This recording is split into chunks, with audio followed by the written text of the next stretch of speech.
Bonjour à tous et bienvenue pour la 4e épreuve du championnat d'Europe des rallyes. On prend la direction de l'archipel des Açores. On reste donc sur des spéciales en terre après le rallye de Grèce avec une première information. Déjà le rallye Liepala en Lituanie, en Estonie, a été reprogrammé. Il devait ouvrir la saison. Finalement, il sera donc programmé au mois de septembre. Alors c'est 3 semaines après le rallye de l'Acropole. On va donc commencer par se remettre en tête les événements du début de saison avec Kajetanovic qui s'impose à Grande Canaria pour la manche d'ouverture. Alors il s'impose pas, mais il rentre dans son nouveau rôle, l'homme à battre désormais, puisqu'il a été champion en 2015. Il va terminer deuxième. Le vainqueur, c'est lui, Alexei Lukianouk, qui après avoir remporté le rallye du Valais en 2015, remporte la manche d'ouverture et donc s'installe en tête du championnat. Après donc cette première épreuve, on enchaîne avec une autre épreuve asphalte avec le Circuit of Ireland, donc en Irlande. Vainqueur en 2015, Craig Breen récidive en 2016, mais avec une auto différente. Après la 208 T16, l'Irlandais s'impose cette fois sur une Citroën. Il devance Kajetanovic qui une nouvelle fois termine en deuxième position, et en l'absence de Lukianouk qui s'était blessé lors d'une sortie de route en essai avant cette épreuve, Kajetanovic s'installe en tête du championnat. On quitte l'asphalte pour la terre, donc avec le rallye de l'Acropole, et puis un coup de théâtre avec un tonneau pour le leader du championnat dès la toute première spéciale. Un avertissement sans frais ou presque, puisqu'il perd tout de même ou seulement 14 secondes selon que l'on voit le verre à moitié vide ou à moitié plein. Un week-end à oublier pour Alexei Lukianouk, victime de problèmes moteurs, de problèmes techniques avec des soucis de suspension et avec un manque de chance avec une crevaison. Il finit à 10e et évidemment très déçu. La victoire va revenir au vice-champion 2015 de la catégorie junior, Ralf Simarsis, qui s'impose pour sa première épreuve au volant d'une auto de la catégorie R5. Première épreuve et première victoire. Il avait dit qu'il était là pour gagner. C'est ce qu'il a fait au championnat. Kajetanovic quitte la Grèce avec 25 points d'avance sur Alexei Lukianouk, 33 points sur Craig Breen, 34 sur Ralf Simarsis. Et le reste du peloton donc de ce top 10 au championnat. Le moment donc de mettre le cap sur les Açores. On est donc au beau milieu de l'Atlantique, quasiment à la même distance de Lisbonne et de New York. Un rallye qui se déroule sur l'île de São Miguel, l'île la plus au sud-est de l'archipel et la plus étendue, avec des décors à couper le souffle. Et une tradition, c'est le grand show en ville avant le début de l'épreuve à Ponta Delgada. Des milliers de spectateurs et une ambiance absolument furieuse.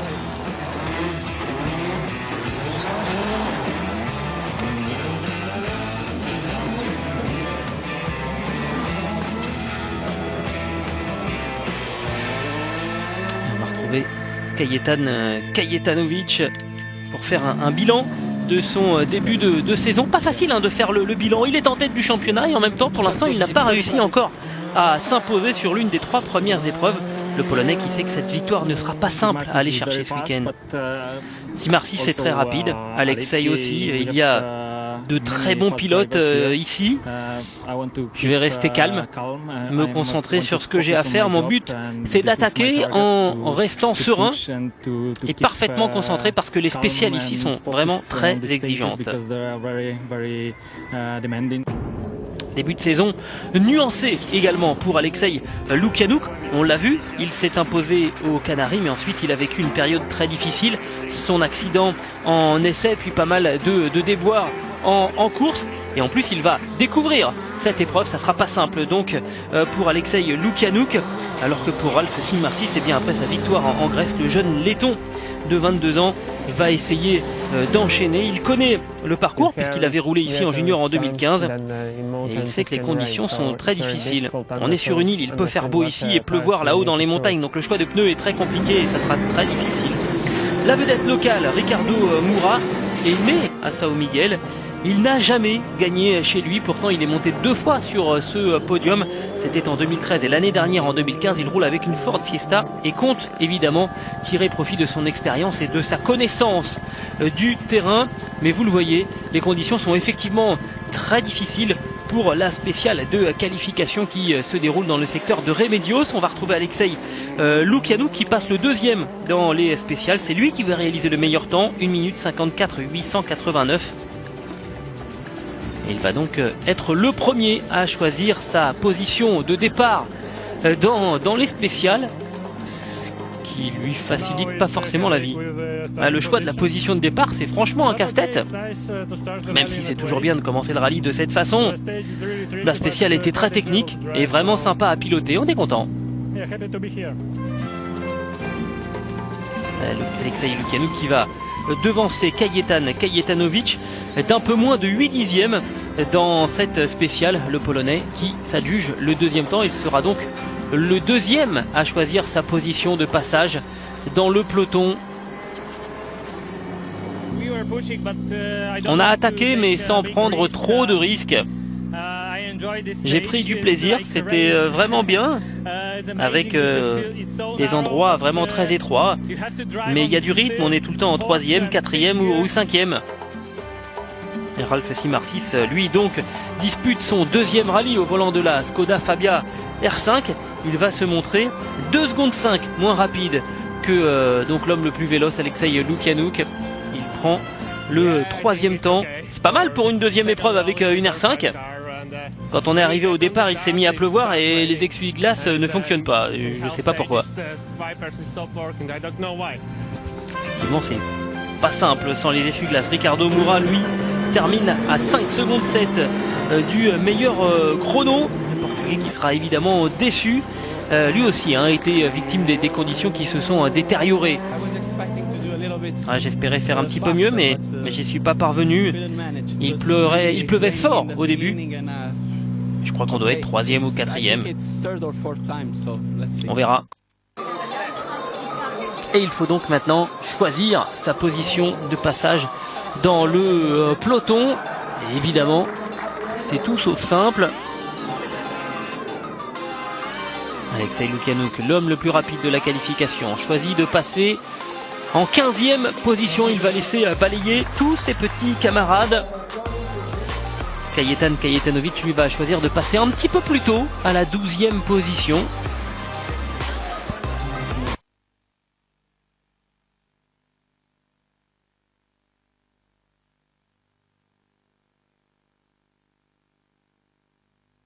Alors est-ce que c'est une stratégie un peu peut-être de superstition? Puisqu'on parle de superstition, Ricardo Moura choisit de passer le 13e, lui, et Luis Rego eh bien, va devoir ouvrir la route devant Raoul Jets. Alors le programme de cette première étape, assez courte, hein, vous le voyez, 31, un peu moins de 32 km à parcourir. Baltalia, Soluchoes, Villa Franca et enfin Grupo Marques pour terminer. On voit tout cela d'ici quelques secondes. On marque une petite pause et on revient tout de suite pour le rallye des Açores.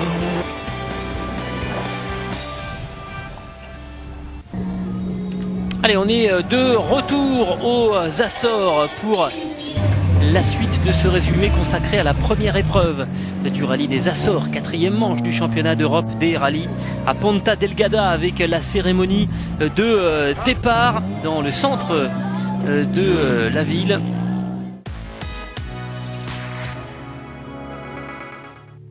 Et juste avant de s'intéresser aux premières spéciales, on va aller voir ce qui se passe du côté des jeunes avec la 2e épreuve au calendrier des juniors. 10 pilotes sont engagés. On se souvient que Ralf Singmarsis avait terminé vice-champion de ce championnat junior l'année dernière et qu'il a remporté la dernière épreuve en date chez les grands. Łukasz Pieniazek, le Polonais, s'est imposé, lui, en Irlande lors de la première manche. Il est donc le logique leader de ce championnat junior au volant de son Opel Adam. Les spéciales sont très exigeantes et d'après ce que l'on a vu ces derniers jours, les conditions météo sont assez mauvaises. Alors j'espère que le soleil va arriver. Deuxième en Irlande, Chris Ingram, le Britannique, avait gagné la catégorie junior aux Açores l'année dernière. Il aimerait bien remettre le couvert, mais c'est que ce sera compliqué. Je crois que c'est vraiment le championnat junior le plus disputé de la planète. Il y a 3 constructeurs engagés. C'est bien, tous les pilotes sont très rapides, il n'y a pas de mauvais équipage. C'est vraiment de la grosse compétition.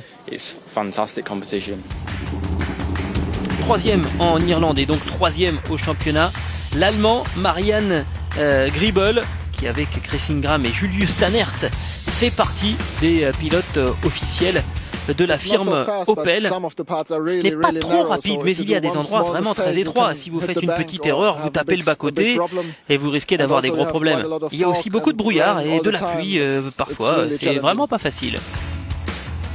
Alors, parmi ceux qu'il faudra surveiller, le Norvégien Steve Rocklands, qui avait terminé 3e ici l'année dernière. Le Letton Nikolai Griazin, le compatriote de Ralf Simarsis, qui a tout juste 18 ans. Diogo Gago, évidemment, le Portugais, qui avait terminé 2e des juniors l'année dernière. Marco Sid également. Et enfin, Jonas Toke, le Finlandais, qui roulera au volant d'une Peugeot 208 R2.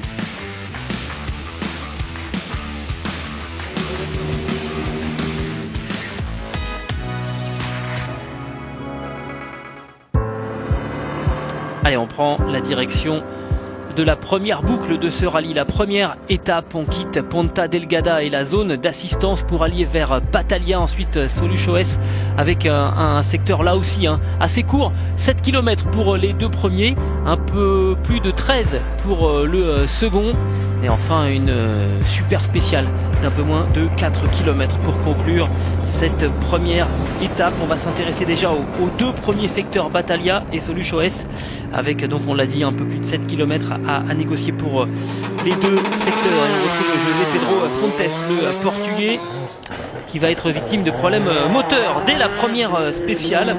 Il va réaliser le 16e temps dans le premier secteur, enchaîné avec le 19e chrono dans la seconde. Champion du Portugal qui est là quand même en difficile posture. C'est parti également pour Ralf Simarsis avec donc cette victoire en acropole qui eh bien, lui a donné un petit peu d'ambition, et puis surtout il est 4e du championnat à 34 points de Kajetanovic. Ça peut passer pour Ralf Simarsis, qui va faire une petite touchette du côté de l'arrière droit dès la première spéciale. Alors que l'on découvre aussi le parcours. Vous avez vu, il y a des portions en asphalte. Ce qui est toujours compliqué pour les pneumatiques.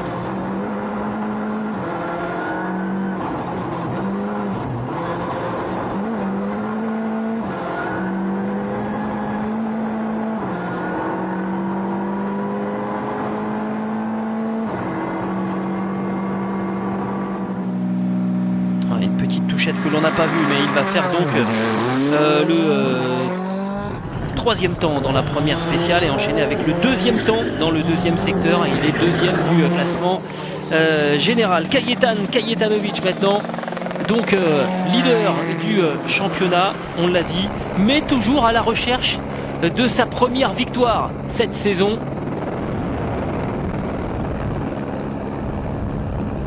Kajetanovic qui va obtenir le meilleur chrono dans cette première spéciale avec seulement 2 dixièmes de mieux au bout de 7 km que son plus proche rival. C'est un petit peu plus compliqué en revanche dans le 2e secteur pour le pilote polonais, qui va se contenter du 4e temps à 6 secondes du leader, et les écarts sont tellement serrés que vous perdez 6 secondes, et bien vous perdez 2 places au classement général.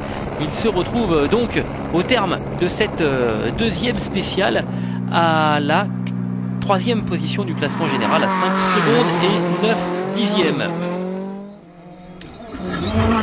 L'octuple champion des Açores, Ricardo Moura, s'était lancé pour ce rallye, évidemment avec l'objectif de faire mieux que sa place sur le podium l'année dernière. Il avait terminé 3e, ça avait déjà été le cas en 2013.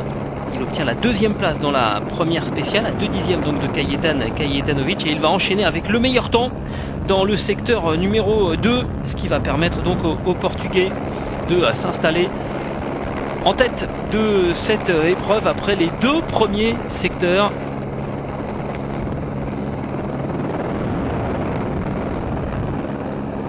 C'est certain, dans ces conditions, la connaissance du terrain est un gros avantage. Alexei Lukianouk, qui s'était montré le plus rapide dans la spéciale de qualification, passe donc en 15e position. Et regardez, un énorme choc pour Alexei Lukianouk qui tape dans un muret côté droit.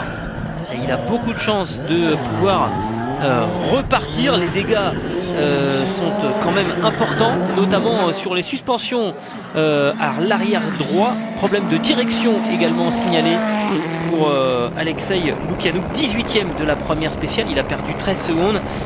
Ça va être mieux dans la 2e spéciale avec le 3e temps à moins de 5 secondes de Ricardo Moura. Finalement, il termine ses 2 premières spéciales en 9e position à 17 secondes du leader. Clairement, ça aurait pu être largement pire pour Alexei Lukianouk.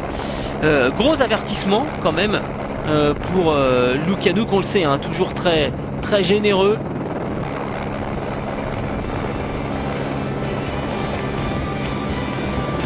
Qui s'est donc fait bien peur. Ricardo Moura en tête après les 2 premières spéciales, 2 secondes d'avance sur Ralf Simarsis. Kajetanovic à la 3e place.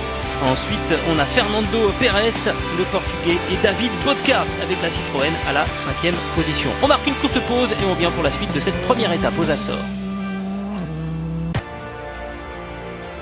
Et nous voici de retour du côté de São Miguel pour la dernière partie de notre résumé consacré à la première étape du rallye des Açores. Il reste 2 spéciales à négocier, les spéciales 3 et 4, avec un peu plus de 13 km pour Villafranca et un peu moins de 4 pour Grupo Marques. Ricardo Moura est en tête devant Ralf Simarsis et enfin Kajetan Kajetanovic. Il y a du vent, vous le voyez, mais le ciel est un petit peu plus dégagé qu'en début de journée. Et c'est parti avec Ralf Simarsis, 2e du classement général donc, et qui va obtenir le 3e chrono dans ce secteur.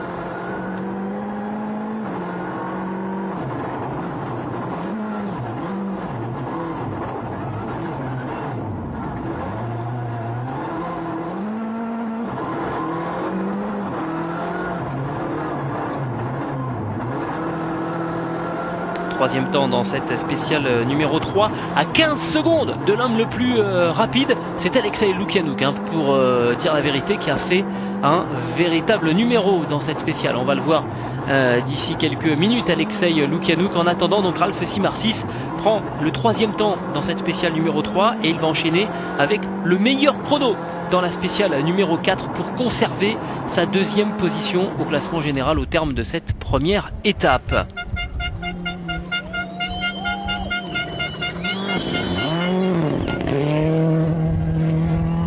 Kajetan Kajetanovic, lui, va prendre le 2e temps dans cette spéciale numéro 3. Lui aussi perd du temps par rapport à Alexei Lukianouk, moins que Simarsis, puisqu'il ne concède que 4 secondes par rapport aux Russes. En revanche, ça se complique dans la spéciale numéro 4 pour le Polonais. 12e temps seulement pour Kajetan Kajetanovic, à 6 secondes de la meilleure performance. En fait, Kajetan Kajetanovic va se plaindre d'une usure prématurée de ses pneumatiques, et malgré cela, eh bien, il va terminer cette première étape à la première position du classement général avec une toute petite avance, 1 seconde sur Ralf Simarsis. Ouais, comme toujours, c'est très serré en championnat d'Europe. On retrouve ensuite Ricardo Moura qui s'est donc présenté en leader au départ de la spéciale numéro 3, dans laquelle il va réaliser le 4e temps à 15 secondes 5 de Alexei Lukianouk. Ricardo Moura qui a choisi les pneus durs. Alors peut-être qu'en termes d'usure, ça allait être un peu plus intéressant. En revanche, en termes de performance, c'est compliqué. 15 secondes 5 de Lukianouk dans la spéciale numéro 3. Ensuite 11 secondes 4 dans le secteur numéro 4 qui fait moins de 4 km. Donc 11 secondes en 4 km, c'est quand même beaucoup. Et il va chuter d'abord à la 3e place il va chuter à la 2e place après la spéciale numéro 3 et ensuite chuter à la 4e position, je vais y arriver, après la spéciale numéro 4.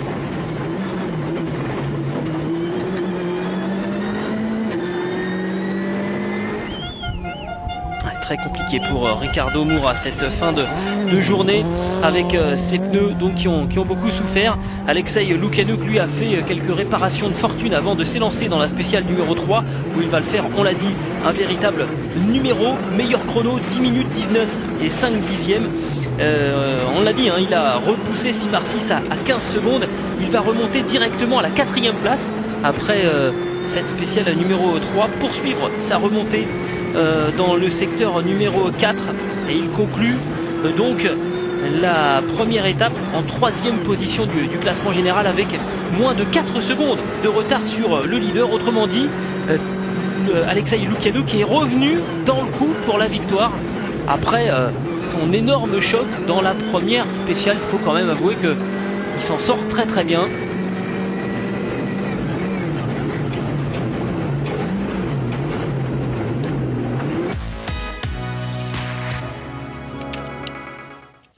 Et on termine ce résumé de la première étape avec les juniors. Diogo Gago qui avait été le plus rapide à se mettre en action en remportant la première spéciale. Il va se retrouver à la bagarre ensuite pour les premières positions. Et il finit la journée en 3e place du classement des juniors à 7 secondes 5 du leader.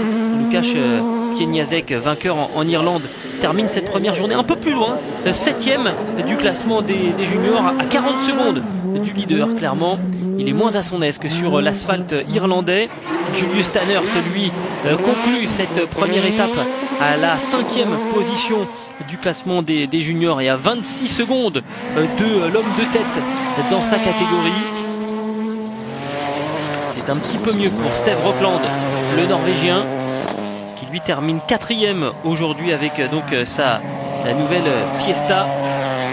Il est à 20 secondes du leader. Chris Ingram, lui, avec l'Opel, est 2e du classement général à 5 secondes 2 du leader. Et on peut penser qu'il va y avoir une belle bagarre, un beau duel là lors de la 2e étape entre Chris Ingram donc et Marianne Griebel, qui a toujours été dans les 3 meilleurs chronos des spéciales aujourd'hui et qui termine cette première journée en tant que leader du classement des juniors avec 5 secondes d'avance sur Chris Ingram. On fait le point maintenant sur le classement général avec Kajetan Kajetanovic, une petite seconde d'avance sur Simar 6 et 3 secondes 7 sur Lukianouk. Ricardo Moura n'a rien perdu encore, il est à 10 secondes, c'est jouable encore pour le Portugais qui a eu beaucoup de mal à terminer cette première étape. Le programme de la suite de cette première étape avec donc 3 spéciales dans la matinée et 3 autres spéciales durant l'après-midi avec notamment 2 passages dans le secteur de CT Cidades et dans les volcans. On en reparle demain soir sur l'antenne d'Eurosport. Bye bye. Bonsoir à tous, bienvenue pour le résumé de la 2e partie de la première étape du rallye des Açores. Oui, il va falloir être concentré ce soir pour ce résumé. Beaucoup de changements au niveau du classement tout au long donc des spéciales que nous allons suivre sur l'archipel des Açores avec la pluie aux Açores. Ça sert vraiment rien d'aller jusque là-bas au beau milieu de l'Atlantique, quasiment la même distance entre Lisbonne et New York pour l'archipel des Açores. Si là-bas aussi il pleut, décidément en ce moment la pluie, on est poursuivi. Donc on retrouve les spéciales en terre comme c'était déjà en Grèce, avec un climat un tout petit peu différent. Mais avant de voir ce qui s'est passé durant cette deuxième journée de course, on va conclure la première étape et on va revenir sur ce qui s'est passé hier parce qu'il y a déjà eu beaucoup d'animation. C'est Alexei Lukianouk qui avait réalisé le meilleur temps des qualifications et qui va se faire surprendre dès la toute première spéciale avec une bonne touchette, si vous me pardonnez cet oxymore pour Alexei Lukianouk, mais qui va pouvoir repartir. L'auto est un petit peu endommagée, mais elle pourra terminer la journée et il terminera même 3e du classement général derrière Ricardo Moura. Ralph Simarsis sur ces images, vainqueur à l'Acropole, lui va terminer la journée avec des bons chronos et la 2e place du classement général. Et puis enfin Kajetan Kajetanovic, le champion en titre, le leader du championnat, et pourtant il ne s'est toujours pas imposé cette saison, le Polonais, qui a démarré plutôt prudemment pour augmenter le rythme au fur et à mesure de cette première journée hier et qui a donc conclu le parcours de la journée de jeudi avec 1 seconde d'avance sur Ralph Simarsis.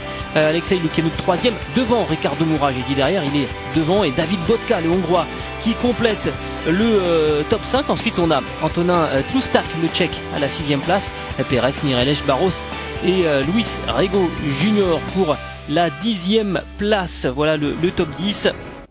Et on va maintenant s'intéresser au programme de cette deuxième journée de course pour terminer la première étape si spéciale au programme du jour, avec 80 km de secteurs chronométrés à négocier, 2 boucles de 3 secteurs chronométrés à parcourir, avec notamment cette spéciale de CT Cidades à chaque fois, qui est sans doute l'une des plus belles dans la planète rallye, et on va même s'engager un petit peu en disant que c'est la plus belle tout court, avec 2 premiers secteurs très courts, c'est 2 sprints, 7 km et demi, et ensuite donc ce secteur de CT Cidades de 25 km et demi à parcourir dans des conditions météo dantesques, la pluie, le vent, le brouillard, il y a tout pour que les concurrents passent un mauvais moment. On va d'abord s'intéresser donc au spécial 5 et 6 à Pico da Pedragolfe et à Feterache Meo, désolé pour l'accent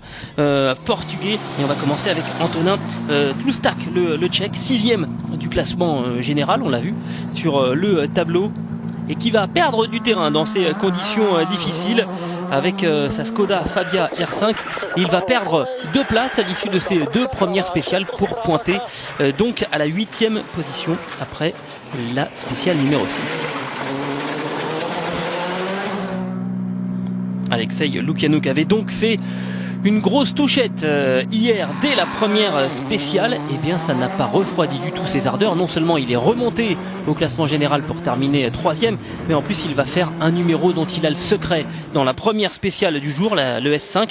Il va faire le meilleur temps avec 6 secondes de mieux que son plus proche poursuivant. 6 secondes en 7 km, c'est énorme, et il va prendre carrément la première place du classement général sur Kajetan Kajetanovic, sur qui il comptait 3 secondes 7 de retard au départ de cette spéciale. Ralph Simarsis, lui, s'élance dans ces spéciales du deuxième jour avec des pneus usés, et il va être en difficulté au niveau du rythme, le laiton. Dans la spéciale numéro 5, il obtient le 4e temps, il concède 8 secondes à Alexei Lukianouk. Et ensuite, dans la spéciale numéro 6, il va perdre 22 secondes. Bref, l'addition est lourde pour Ralph Simarsis, et il y a un garçon qui va en profiter, c'est Ricardo Moura, très régulier, le portugais, 2 fois 3e dans ces secteurs 5 et 6, et il va remonter à la 3e place du classement général, 3e place qu'il subtilise donc à Ralph Simarsis.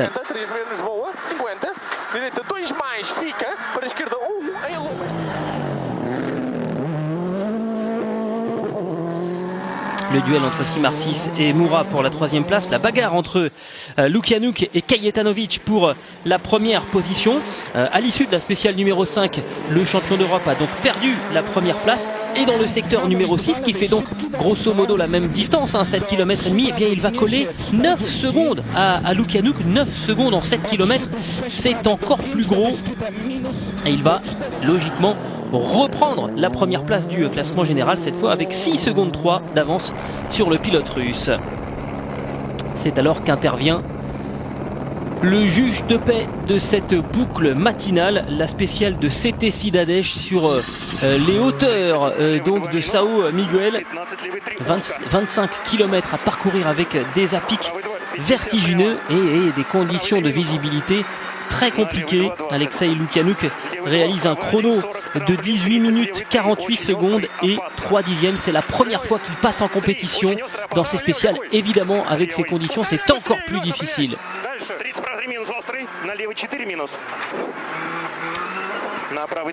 Et ça crée un petit peu dans l'habitacle parce que Alexei Lukianouk n'entend pas suffisamment son copilote. Forcément, quand il y a des précipices de plusieurs dizaines de mètres de chaque côté de la route, on a envie d'entendre les routes. 20 правый 1, 20 правый 0, 30 левый 2 резать, 30. Левый 2-2 минус длинный ходили. На правый 3 плюс острый.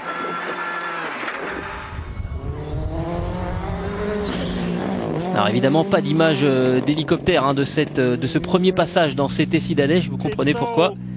C'est hyper technique. Et c'est absolument magnifique. Les notes au milieu de la spéciale étaient un peu trop lentes, alors j'ai essayé de ne pas commettre de fautes. Et je pense qu'on aurait pu aller un petit peu plus vite. Mais pour un premier passage ici, on a bien roulé, on n'a pas fait d'erreur. J'entendais mon copilote, donc tout a bien fonctionné. Et Ricardo Moura, lui, va obtenir un chrono de 18 minutes 50 et 9 dixièmes, c'est-à-dire 2 secondes 6 de plus que Alexei Lukianouk. Et surtout, il va être plus rapide que son rival direct pour la 3e place, Ralf Simarsis. Plus rapide de 12 secondes. Simarsis est vraiment en difficulté dans cette boucle matinale. Ricardo Moura va conforter sa 3e place au classement général.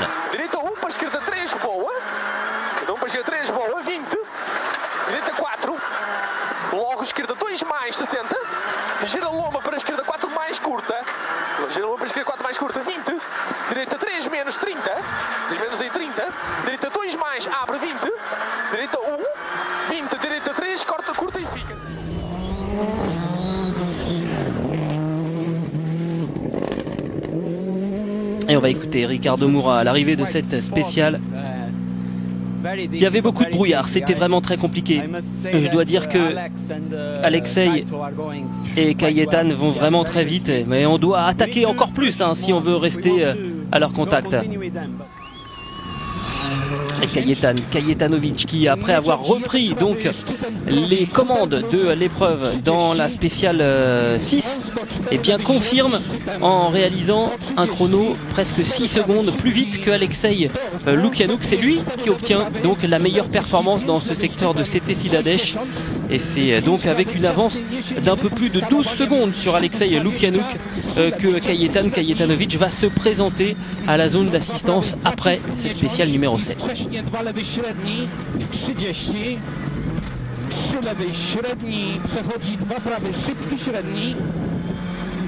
Do lewy 50 szczytem i 3 lewy ciasny, do 3 prawy ciasny średni, przechodzi 4 prawy podwójny z hamuj 20, wąsko 3 prawy minus, do 2 lewy ciasny.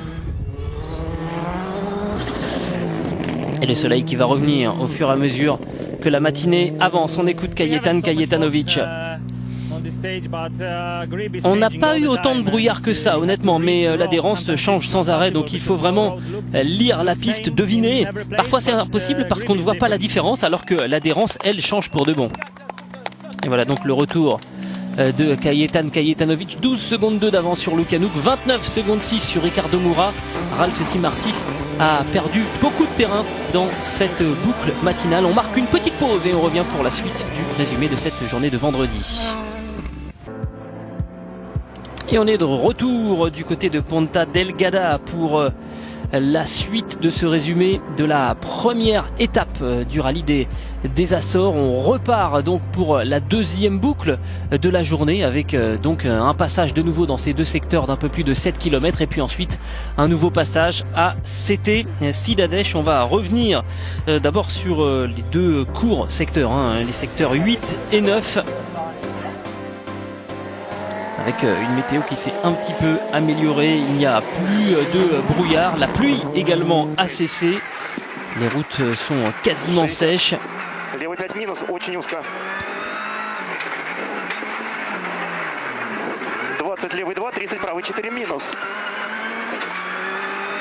Et Alexei Lukjanuk va pouvoir laisser parler son talent. Meilleur temps dans les secteurs 8 et 9. On rappelle qu'il avait un peu plus de 12 secondes de retard sur Kajetan Kajetanovic en s'élançant dans cette deuxième boucle de la journée.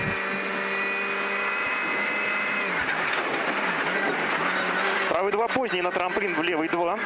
Направо 1-2 минус за трамплин 90. Правый 5. Ouais, deux meilleurs temps qui vont lui permettre de réduire son écart quasiment par deux. Il s'était lancé avec 12 secondes de retard et il en a un peu plus de 6 après la spéciale numéro 9. Ralf Simarsis, lui, améliore ses chronos par rapport à ses passages de la matinée, mais il reste quatrième du classement général avec un retard qui va s'établir à près de 50 secondes par rapport au leader. Le mal est fait, on a envie de dire, pour Ralf Simarsis, puisque Ricardo Moura, lui, peut conserver une avance intéressante, à défaut de confortable. 14 secondes 5 d'avance sur Ralf Simarsis pour la troisième place en ce qui concerne Ricardo Moura. Ça laisse une petite marge de manœuvre pour le Portugais. De quoi voir venir.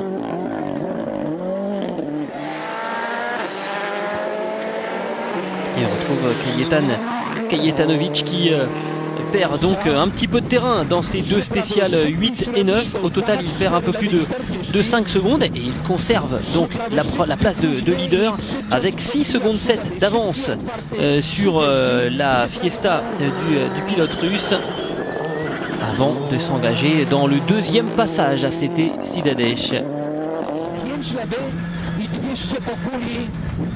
Mocno skamuj, 4 lewy, minus do 3 prawej, ciasnej średni, niesie do 3 lewej, ok.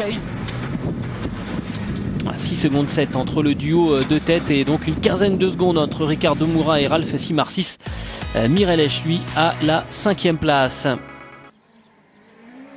On va s'intéresser maintenant aux juniors avec hier Marianne Gribel qui avait conclu la première étape en tête devant Chris Ingram et Diogo Gago, avec Jonas Toke, le finlandais, qui est resté dans le top 5 tout au long de la journée et qui donc est 5e du classement général après la spéciale numéro 10. Spéciale numéro 10, c'est le deuxième passage dans Sete Cidades qu'on va voir pour les gros bras d'ici quelques minutes. Lukas Pienazek, vainqueur en Irlande, 4e du classement des juniors avec seulement 3 secondes 8 d'avance sur Jonas Toke. L'explication sera belle entre les deux hommes. Marianne Gribel maintenant, qui a été très prudent durant la matinée. Il était leader donc ce matin en s'élançant. Il a pris pas mal de marge de manœuvre et il est redescendu jusqu'à la 3e place du classement général avant d'attaquer dans le deuxième passage de Sete Cidades et de reprendre la première position à Diogo Gago. Il y a eu en fait 3 leaders différents dans cette catégorie des juniors tout au long de cette deuxième journée, avec Marianne Gribel pour débuter. Ensuite, il y aura Diogo Gago, le Portugais, avec sa Peugeot 208 R2 qui va prendre la première place dans la spéciale numéro 5.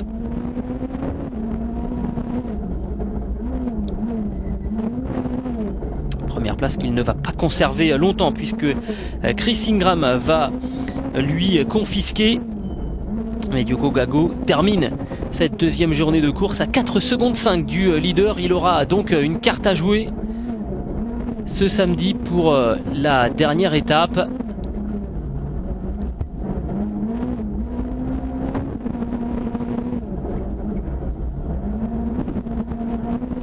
Et Chris Ingram donc qui a attaqué comme un fou tout au long de la journée, qui a récupéré la place de leader. Malheureusement, le Britannique a été victime d'une crevaison dans la spéciale numéro 9, crevaison qui va lui faire perdre un peu moins de 40 secondes. Et en fait, c'est la double peine pour Chris Ingram. Non seulement il a perdu du temps à cause de cette crevaison, mais ensuite dans la spéciale suivante, il a été obligé d'être très prudent parce qu'il n'avait qu'une seule roue de secours qu'il a donc utilisée. Et évidemment, si on crève une deuxième fois, eh bien c'est l'abandon. Et le Britannique a préféré sacrifier du temps. Il est à 25 secondes de la première position. Et avant de voir ce qui s'est passé dans ce deuxième passage du côté de CT Cidades, eh bien on va faire une petite respiration. Justement, respirez bien parce qu'après c'est à couper le souffle.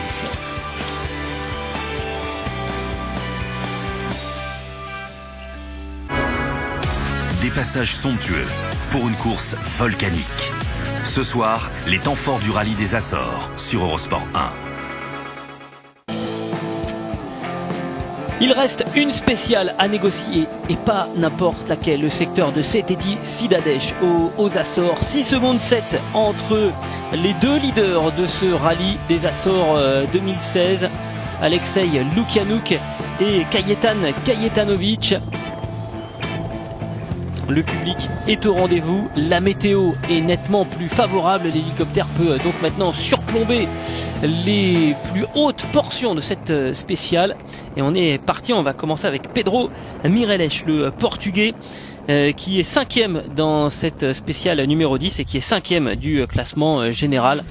Un classement qui va très bien au Portugais, parfaitement satisfait de cette position. Ralph Simarsis, lui, a perdu beaucoup de terrain et il ne fait plus concurrence au trio de tête et il obtient le 4e temps dans cette spéciale. Il est 4e du classement général et si il n'y a pas de coup de théâtre ce samedi, eh bien il terminera au pied du podium. Il faut aussi engranger de l'expérience. On rappelle que c'est seulement le deuxième rallye avec une auto de cette catégorie pour Ralph Simarsis, donc il faut apprendre. On a fait des corrections au niveau des notes à l'assistance et c'était nettement mieux pour ce passage et c'est très sympa comme spécial.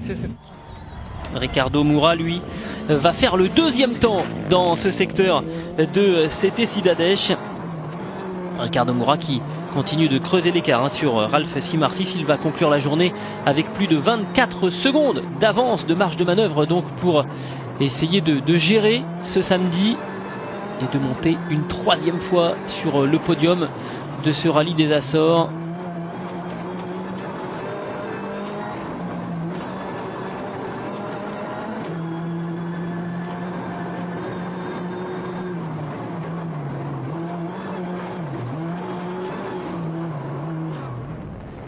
Ricardo Moura qui va terminer la journée à une 40aine de secondes du leader. Difficile de rester au contact du duo Kajetanovic-Lukianouk.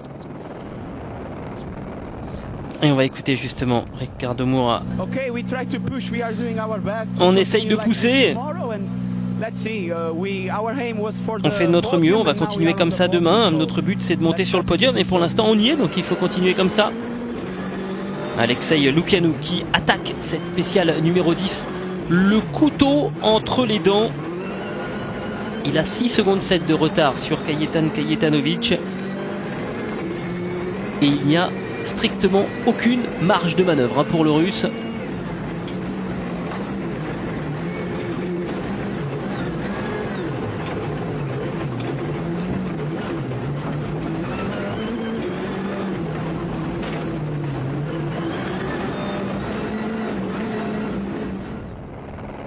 Image à couper le souffle, pardon. Alexei Lukianouk qui met la pression sur Kajetan Kajetanovic. On va faire durer un petit peu le suspense.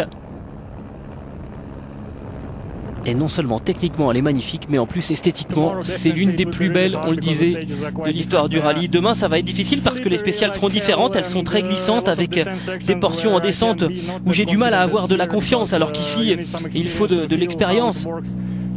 Ça sera complètement nouveau pour moi aussi. La météo pour demain ne sera pas aussi belle que cet après-midi, mais on fera de notre mieux. Kajetan Kajetanovic donc sait qu'il va devoir défendre sa place de leader dans ce rallye en s'élançant dans cette spéciale numéro 10, et il va obtenir le 3e temps dans ce secteur, avec là un contact un petit peu plus appuyé. On a vu quelques touchettes tout à l'heure pour Lukianouk, là pour Kajetanovic c'était un tout petit peu plus appuyé.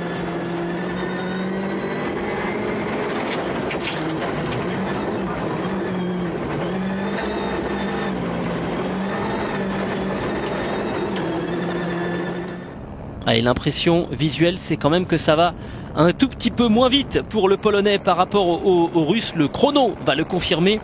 12 secondes 6 moins vite que Alexei Lukianouk, ce qui veut dire que Kajetanovic tombe à la 2e place du classement général. On a tapé un muret et la direction de la voiture est un petit peu faussée, mais on est content quand même. Ça a été une belle journée, ça a été une belle expérience en termes de pilotage dans le brouillard ce matin, parfois dense, et c'est un rallye vraiment parfait. Un mot également de la catégorie ERC2, les voitures issues de la production avec Wojciech Szuchala, le Polonais qui a remporté 5 spéciales, qui menait la catégorie lorsque il va être victime d'une crevaison dans ce 2e passage à CT Sidadech, et il va perdre cette première place, le Polonais, pour tomber à la 2e position du classement ERC2.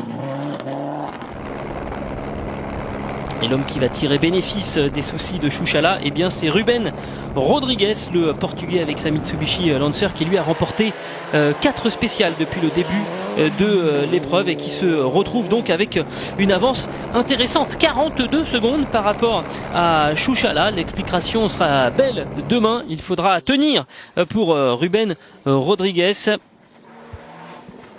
Et Pedro Valle, lui, est 3e de la catégorie ERC2 à moins de 5 secondes de Szuchala et à la 24e position du classement général. On fait le point également sur le classement général, justement. Alexei Lukianouk, 9 secondes 8 d'avance sur Kajetan Kajetanovic, et la journée de samedi sera encore longue, il peut se passer beaucoup de choses. Ricardo Moura 3e, Simar 6 4e, Pedro Mirelech 5e, ensuite Fontes, Botka, Orsak, Raoul Jetz à la 9e position, et Tlustak qui a perdu pas mal de terrain puisqu'il est désormais 10e du général.